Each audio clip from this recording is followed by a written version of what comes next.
I want to communicate to men that if you want to last longer, be more satisfying for your partner and more satisfying yourself, put a ring on. You don't have to worry about, are you Beyonce? Put a ring on it, baby. Put a ring on in the it. other place. Right. Yeah.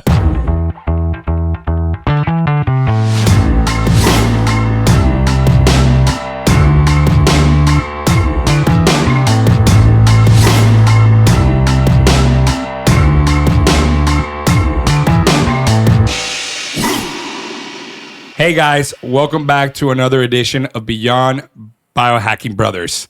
And today here we have Dr. Elliot Justin, who's the CEO and innovative founder of FirmTech Innovative Solutions, which is a wearable sex tech device that is sort of like an Oura ring that analyzes and tracks your erections for cardiovascular and sexual health.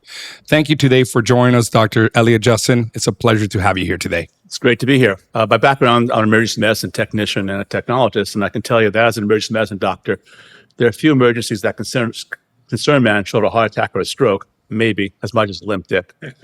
So my wife... We went straight into it. There's nowhere to... Yeah. My wife calls this device a dick bit. And there's nothing like it in the world. There's this huge gap. We're living with this incredible age of healthcare wearables. And you got smart watches, smart rings. You guys... Oura ring. We got it on. Are wearing something right now. Well, this is the first smart underwearable.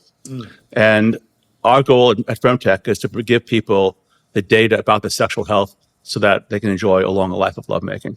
Before we even go there, we just jump so straight into it. Let's kind of give an introduction of what we're talking about. Yes. We're talking about sexual wellness and mostly sexual wellness for men, dick health. Mm-hmm. Who talks about this? This has become such a problem in our society, and nobody's really taking the ownership of talking about this. Yeah. Right? So we talk about this in our clinic, Medical Health Institute, a lot because sexual wellness is really important. And when you talk sexual wellness, we usually assume that the man is okay. That's how it used to be, right? Now we have so much erectile dysfunction. I even like to call it erectile issues because sometimes it's not a dysfunction, or I don't even like to say that word, but there's a lot of issues happening with men and their erection. So Dr. Elliot, before we go into the detail, can you kind of paint a picture of male sexual wellness for us? Well, it's a real pandemic. And 50% of men over age 50 in the United States and in most of the world have erectile dysfunction. And it goes up 10% per decade thereafter. I'm 71 years old. By my age, it's over 70% of men have ED. You got to repeat those numbers again. Sure. Because I think for people listening... It's 50% of men over the age of 50 have erectile dysfunction. It goes up 10% per decade thereafter. And at age 30, it's about 25%. So this is it's the real pandemic. And we're not going to hear the World Health Organization or the FDA talking about this one. Now, right. You're a physician as well. I've never had a doctor ask about the sexual side effects of medication or warn me about them. I've never had a doctor ask about my sexual health. And part of the tragedy is there's no box to check. If doctors had to check a box in order to make money, we'd be asked. And the end result is no communication between doctors and men about this issue that's vital to their health. And we know that someone who has sex every day, which I recommend, has half the cortisol levels, the stress hormone, of people who don't. And we know from a big study in the United Kingdom, men over age 70, or maybe 72, you decrease your cardiovascular risk by 50% if you have sex for 40 minutes a week, 2 sex sessions a week. So that would be 20 sessions for you, Miguel? You said what was the average erection that you measured? It was 2 minutes and 22 seconds, was it? Well, yes, yeah, that's right. Yeah, that's Rudy. That's right in with you, right? Yeah, you know what? And I'm really excited because I want to talk about that. But what was really exciting about bringing you on is and it's something that you just touched upon right now, where like doctors can't make money, right? So like the lowest hanging fruit that we've had, the tool that most doctors use is Viagra and Cialis, and as we know, a lot of guys don't respond to those. We see guys like that in our clinic all the time, and I would tell you, like for us personally, it's that old saying: whatever you pay attention to will change. Whatever you track, you could change. And I can tell you that wearing our Oura rings or devices to track our sleep and our HRV and really paying attention to that and building a sleep hygiene routine around that has definitely changed for all of us.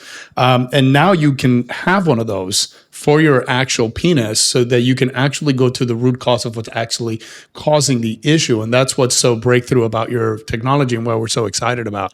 And what do men care more about? How many steps took yesterday? What the stats, their dick. Correct. So, sorry. Yeah, sorry. Go. Yeah, again, getting back, I want to leave the doctor world for just a moment. If a man goes to a doctor with ED, is an internist or his family doctor, they just give him a pill. Yeah. If a man goes to a urologist with ED, they might wave an ultrasound over his penis in the office. But I don't know about you guys, but I think I could probably speak for all of us that when a nurse wearing rubber gloves with cold jelly in her hand approaches me with a metal probe, I ain't getting hard. It's not reproducing what's actually going on. The great thing about the Oura ring is this is a lifestyle ring. Yeah. And the great thing about our ring is that it is a lifestyle ring. We count the impact of nocturnal erections. We measure the number of nocturnal erections at night that are a leading indicator of cardiovascular health. Yeah. And the device can also be worn during sex, so a man can see what's going on while trying to. And for all you just 1 second, for everybody listening, because you hear, oh, I got to put a ring around my penis. I mean, when Miguel first came to me with this, I'm like, I'm not wearing a ring around my dick. It's just not going to happen. But then I was so pleasantly. He's got one on right now, by the way. I was so pleasantly surprised that it's actually very easy, super user friendly, very comfortable, and very easy to apply. And I was really surprised by that. So kudos on. We'll go over the details later. Hold on, yeah. We'll go over those details later. Again, I like to kind of go into order. I think the first thing we need to define as our podcast is the problem. Yeah. Right. That's what we started. The sheer number of people having ED or erectile issues. I think we need to go a little deeper into this. And what you were saying, Dr. Elliot, again, 50% of men at 50 years old.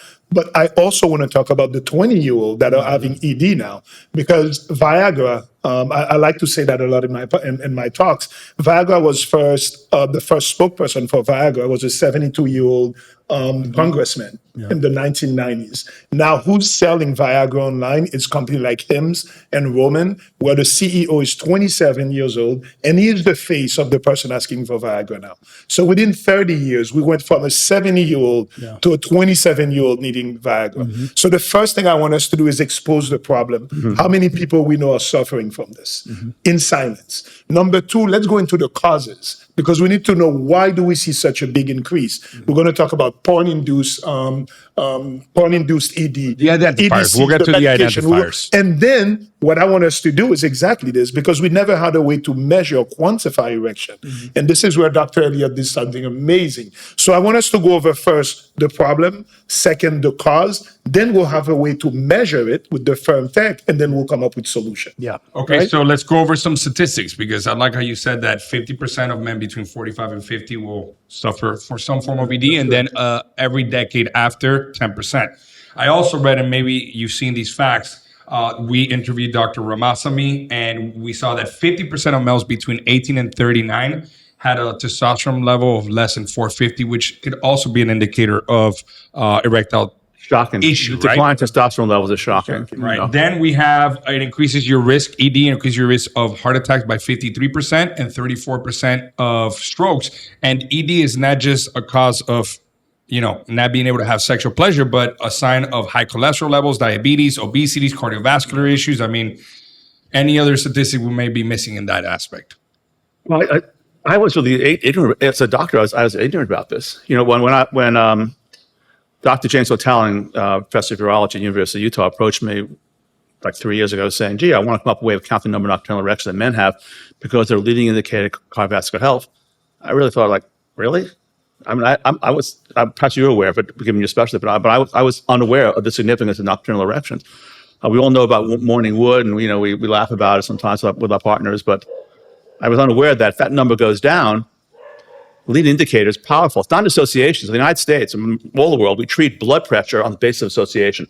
High blood pressure is associated with diabetes and hypertension. Associated with heart attack and stroke. And of the adult population, almost half the adult population has high blood pressure. But it's only an association. Leading indicator means it's predictive. A man who has declining number of nocturnal erections will have a heart attack or a stroke in the next 2 to 3 years. And if the heart attack off the top of my head was about 50%, and for stroke it's about 80%. So this is really important for men as they age. Every man as they age should be checking out the nocturnal erections. But then Dr. Hotaling, he wasn't thinking about all erections. And he was what I call a cock ring virgin. I'm not. So my thought was, let's go for all. What do men care more about? Getting back to some of you were talking about foot calls. What would motivate a man? Talk about a wearable motivating you to better health behavior. What will motivate a man more than his dick? So my thought was, let's come up with a way of measuring all erections so that we can then now measure the impact of diseases that are pandemic, diabetes, hypertension, atherosclerosis. And we can also measure the impact of medications on a lot of the things that because doctors are indifferent to sex, we prescribe antihypertensives, SRI antidepressants, and these things are cock killers. And men need to know about this. Men need to be able to, and the doctors need to be able to now titrate the right dose, for impact upon their overall health.